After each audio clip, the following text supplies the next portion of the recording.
Le DAF Fresh Morning, c'est 104.5 tonnes de bonne humeur. Tous les matins sur Urban FM.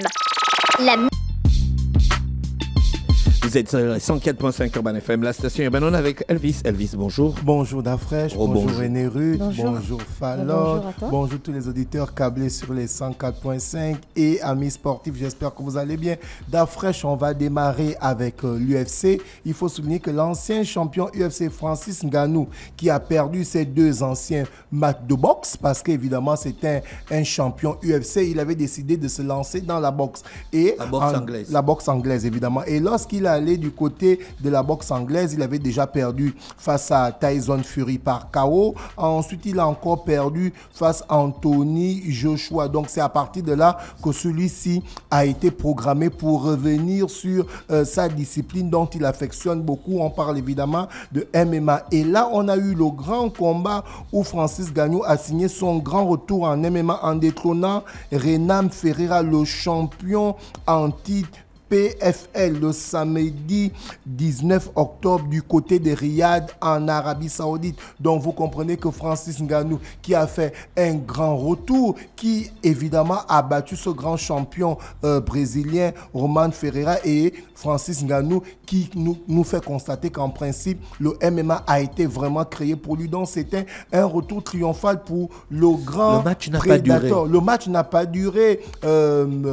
Dafresh, René Rude, il faut souligner que Francis Ngannou, il est âgé de 38 ans et il est déjà quand même à un certain âge. Mais le match n'a pas duré parce que celui-ci n'a personne à son niveau. Comme les Ivoiriens ont l'habitude de dire, il n'y a pas l'homme pour lui en fait. Quand on parle de MMA, il n'y a pas l'homme pour lui. Donc vous comprenez que celui qui avait perdu ses deux matchs de boxe face à Tyson Fury et face à Anthony Joshua s'est relancé dans sa discipline mère et il a battu Fernand Ferreira. C'est pour toujours, il est reparti à l'UFC pour toujours. Bon, on ne peut pas dire qu'il est reparti à l'UFC pour toujours parce que Francis Ngannou, lui, c'est un sportif qui aime relever les défis. Tu comprends un peu. Après avoir battu le Français Cyril Ngannou, il avait remporté la ceinture. Il a dit qu'il partait essayer à la boxe et il a essayé face à deux grands champions, Tyson Fury et Anthony Joshua. Il a perdu ses combats, mais c'était pas vraiment des combats qu'il avait perdus de façon en se faisant humilier. Non, on a vu le combat face à Tyson Fury où il avait même mis celui-ci au sol, et on a vu face à Anthony Joshua où c'était quand même difficile, où il avait perdu, mais là il est revenu au MMA et on espère peut-être qu'il va continuer avec le MMA où il va encore nous donner plus de frissons en allant encore dans une autre discipline parce que c'est un grand champion, l'homme qui table les hommes pour vivre, Francis Ngannou, qui a fait son grand retour et qui a remporté ce combat du côté de Riyad. On va parler de boxe cette fois-ci, on va parler du grand champion gabonais Taylor Mabika, qui a animé une conférence de presse la semaine dernière où il annonce évidemment son jubilé et il va faire évidemment un grand combat qui va se passer le 28 décembre prochain où il sera opposé, je parle évidemment de boxe anglaise et je parle du grand champion Taylor Mabika qui sera opposé à Vivian Obam, un autre grand champion, et on espère que le combat va très bien se passer parce que ça a été annoncé que le géantissime Francis Ngannou sera de la partie pour le jubilé de du jubilé de Taylor Mabika. Non. Tu te moques de Taylor Mabika? Non, je ne me moque pas de Taylor Mabika. Pourquoi tu ris? Non, je ris parce que ça me fait plaisir. Et c'est étonnant pour moi. Tu n'en penses pas moins.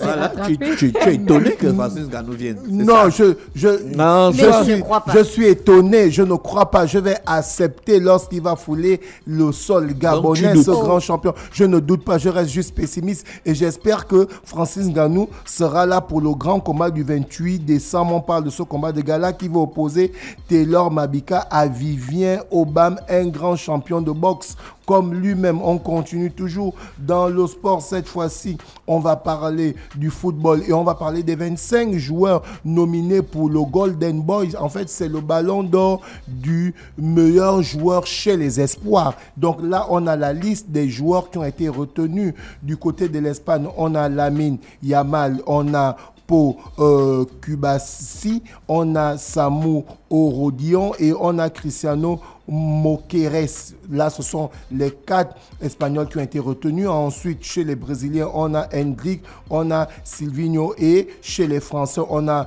Warren Zaïre-Emery, on a les Nuyomo, on a Mathis Tel, on a Désiré Doué, on a Wilson Odober et chez les Anglais on a Kobe, on a Adam, on a Rico Lewis, on a Jimmy Guiden, chez les Brésiliens on a Alejandro Gamacho et chez les Espagnols on a Joey Navas, chez les Allemands on a Polevic, chez les Hollandais on a Jorel, chez les Belges on a le jeune Samuel Mungila, on a chez les Norvégiens Andrea et on a un Marocain qui se retrouve dans la liste. C'est une première pour un joueur africain qui se retrouve dans la liste de ces jeunes joueurs-là. On parle de les 5 dernières années. On a Elias Ben Seguir qui figure dans cette liste avec 2 Turcs, Alda Keran et Oscar Glou, le jeune de la Grèce. Donc voici. Je pense que le Maroc est quand même dans le top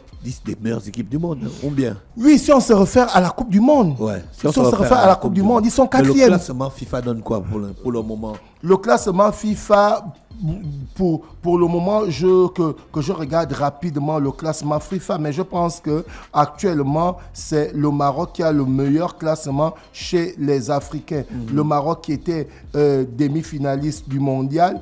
Donc vous comprenez qu'à partir de là, le Maroc ne peut qu'être parmi toutes les équipes qui ont donné des très bonnes performances. J'ai le classement FIFA du 18 juin. Oui. Et ça donne quoi? Le Maroc est en 14e position. Ah, tu comprends que c'est la première équipe et j'ai le même classement ici. Effectivement, c'est cela. Mais après, ça varie au fur et à mesure qu'il y a les calendriers FIFA, par exemple. Là. Et lorsque vous engrangez des points, c'est lorsque vous tapez, par exemple, les grandes équipes. Tu vois, par exemple, lorsqu'on a joué face au Maroc, si on avait tapé le Maroc aux éliminatoires de la Coupe du Monde, là, on aurait gagné plus de points. Ouais. Par rapport à lorsqu'on tape une équipe comme le Lesotho ou quand on tape une équipe comme la RCA. Est-ce que tu comprends un peu? Donc, plus tu tapes les grandes nations, plus tu engranges les points et mieux tu es positionné au niveau du classement FIFA. Mais quand tu tapes des petites équipes, tu ne peux pas prendre des grands points puisque derrière, ce sont des petites nations qui n'ont pas encore d'histoire au niveau du football. On continue dans le football pour parler du grand retour du joueur brésilien qui avait été annoncé comme le futur Ballon d'Or, mais qui avait fait les beaux jours du Football Club de Barcelone où il avait remporté la Ligue des Champions 2015 et ensuite il était allé du côté du Paris Saint-Germain et il avait signé du côté de l'Arabie Saoudite. Neymar qui a fait son grand retour. Neymar, il n'avait pas dit qu'il prend la retraite. Non, il n'avait pas dit qu'il prend la retraite. Donc Neymar qui a repris la compétition le lundi avec Al Hilal après un an d'absence pour une raison d'une blessure du genou gauche. Vous comprenez que Neymar a repris le football. Est-ce qu'il va recommencer à aligner les performances comme c'était avant? Il a eu le ballon d'or. Non, il n'a pas eu le ballon d'or. Neymar, c'est une arnaque. En fait, lorsque le petit joue au Brésil et les 4 ans qu'il a joué du côté de Barcelone, c'était vraiment le top en fait. C'était le seul joueur brésilien qu'on voyait. Il a combien de Champions League? Il a une seule Champions League. Sur 4 saisons.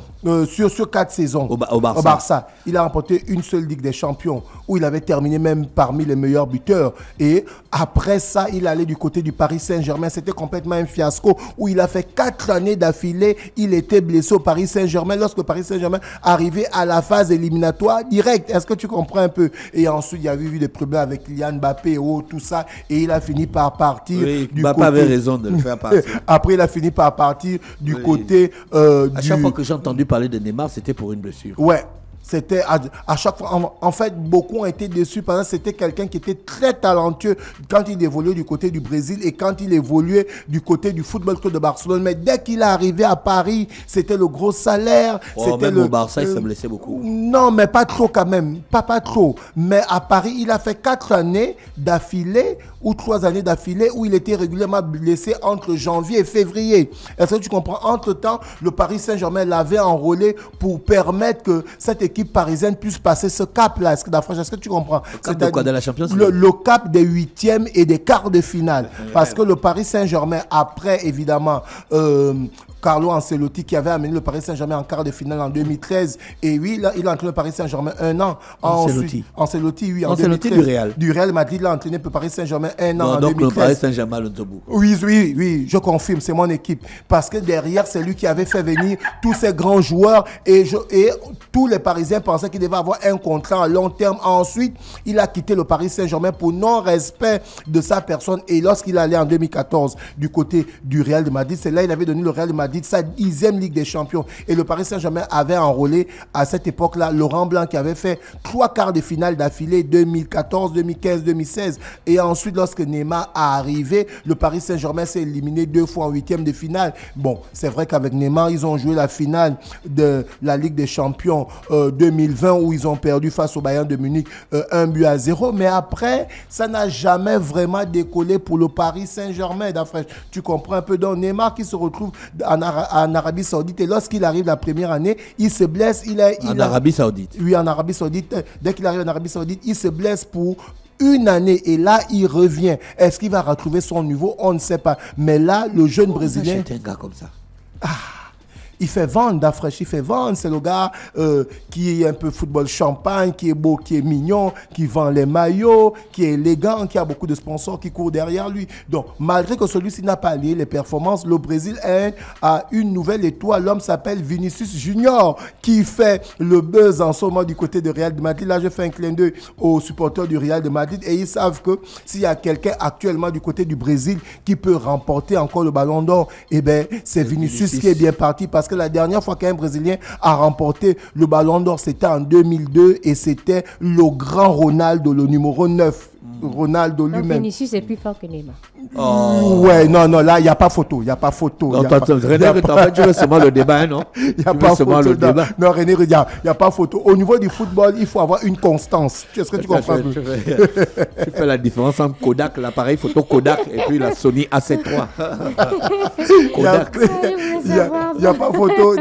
Et cette semaine, le football européen va nous faire... la Champions League reprend. La Champions League reprend et le football européen cette année va nous enjailler, comme certains ont l'habitude de dire, parce qu'on a des grandes oppositions tout ce week-end. Déjà du côté de la Ligue des Champions. Aujourd'hui, on a le Milan AC qui sera opposé au FC Bruges à partir de 18h45. Toujours à 18h45, Monaco va recevoir l'Étoile Rouge de Belgrade de Kanga Guelor, le deuxième capitaine des Panthères du Gabon. On espère que pour ce match, il sera titulaire. Ensuite, à 21h, on aura Aston Villa qui sera opposé à Bologne. On aura Riron qui sera opposé à Slavan. On a à 21h la Juventus qui sera opposée à Stuttgart. On a à 21h toujours le PSG qui va recevoir le PS Eindhoven. On a Sturm qui va recevoir le Sporting. On a Arsenal qui sera opposé au Shakhtar et le Real de Madrid qui sera opposé au Borussia Dortmund. Donc là, Dafresh, on a le remis de la finale de l'année dernière, Real de Madrid face au Borussia Dortmund. Là, c'est pour les matchs de Ligue des Champions. Alors, cette semaine, on aura des chocs. Du côté de la Ligue 1, l'OM sera opposé au Paris Saint-Germain. Donc, on aura le Classico version la French Touch. Ensuite, du côté de l'Italie, on aura aussi encore un autre choc. L'Inter de Milan sera opposé à la Juventus. Du côté de l'Angleterre, on aura encore un autre choc. Arsenal sera opposé à Liverpool. Et du côté de l'Espagne, on aura le Classico, l'un des matchs les plus suivis de la planète Terre entre le Real de Madrid et le Football Club de Barcelone. C'est quand? C'est cette semaine toujours.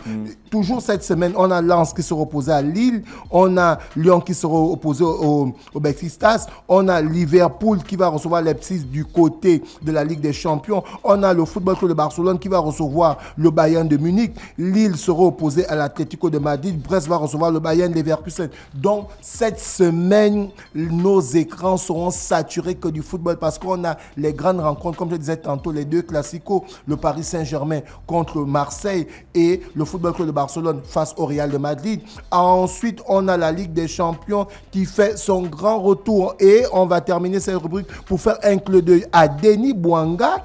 Denis Bouanga qui termine la saison régulière, parce que du côté du championnat américain, il y a la saison régulière, c'est-à-dire il y a la saison des matchs, ensuite vous arrivez au play-off. Est-ce que tu comprends? Là, on parle de la MLS, le championnat américain de football. Donc, Denis Bouanga termine la saison régulière avec 20 buts marqués en 32 matchs. Donc, celui-ci aligne les performances du côté du championnat américain de football. L'attaquant gabonais qui est lié en ce moment, qui fait mordre les défenseurs, la pelouse. Donc, Denis Bouanga qui termine la saison avec 20 buts et 32 matchs joués. Et il est dans le top des meilleurs marqueurs de cette ligue. Parce que là, on a le premier, c'est Christian Benteke qui a 30 matchs joués pour 23 buts. Ensuite, on a Denis Bouanga qui joue du côté de Los Angeles FC qui a 32 matchs joués pour 20 buts. Ensuite, on a Luis Suarez qui joue à l'Inter de Miami avec 27 matchs joués pour 20 buts. Et ensuite, on a Lionel Messi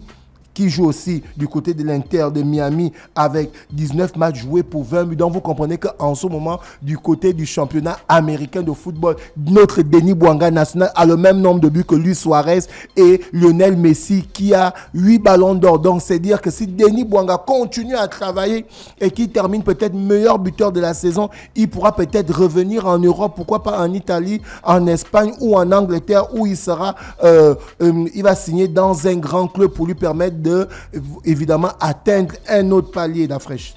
Merci Elvis avec nous ce matin sur les 104.5 Urban FM, la station urbaine dans le Da Fresh Morning. On va en musique, on se retrouve juste derrière. Le Da Fresh Morning, c'est 104.5 tonnes de bonne humeur. Tous les matins sur Urban FM. La